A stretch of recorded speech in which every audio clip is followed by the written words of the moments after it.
Jumbe za amani na utangamano zilisheheni katika maadhimisho ya sikukuu ya Eidul Adha kote nchini.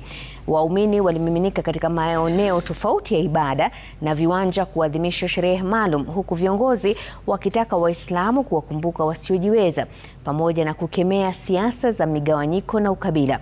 Na kama anavyotuarifu Francis Mtalaki, kupanda kwa gharama ya maisha kumeathiri wengi kukosa kuchinja ikilinganishwa na mwaka jana. Allahu Akbar. Maelfu ya waumini wa dini ya Kiislamu nchini walijumuika na wenzao kote duniani kwa swala ya Eidul Adha. Mmoja baada ya mwingine walimiminika msikitini na viwanjani kwa lengo la kukamilisha kilele cha Hajj. Jumbe za amani na utangamano zilisheheni katika ibada. Kuhimiza kadhalika Waislamu kuendelea katika furaha kama hii na kupendana na kusaidiana pamoja, na ili kuwa katika unit moja, Waislamu wote wakiwa wanatekeleza ibada hii. Nahimiza Waislamu wote kuwa kitu kimoja kwanza, na sisi jukumu letu ni kuwafikia na kuweza kuwalingania. Mawaziri Aden Duale wa afya na Ali Hassan Joho wa madini waliongoza maadhimisho katika kaunti za Garissa na Mombasa, wote wakikemea siasa za kikabila.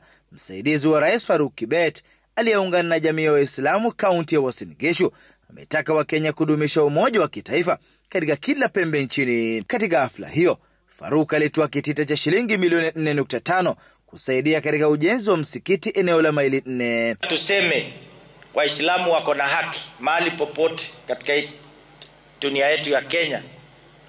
Vile rais aliamrisha kwamba kila mmoja wao apatiwe identification.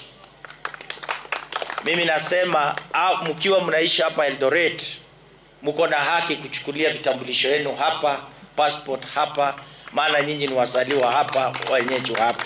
We don't want retrogressive political leaders ambayo wanataka kugawanya hii nchi kwa misingi ya kikabila na wanaanzisha vyama vya ukabila. Tunawajua usiku na mchana. Kenya tunataka iwe moja. Ni ajabu gani kwa kiongozi kukaa na rais? Why does it have to be maswali ya fatil? What is wrong for us and the leadership of the coast to sit with the president? Jijini Nairobi, viongozi wametoa wito wa wajibikaji miongoni mwa viongozi na umma. Maadhimisho sawa yalipamba moto katika kaunti za Isiolo, Migori, Taita Taveta na Kilifi. It's a time we need to share hugs and kisses, not just new clothes and gifts.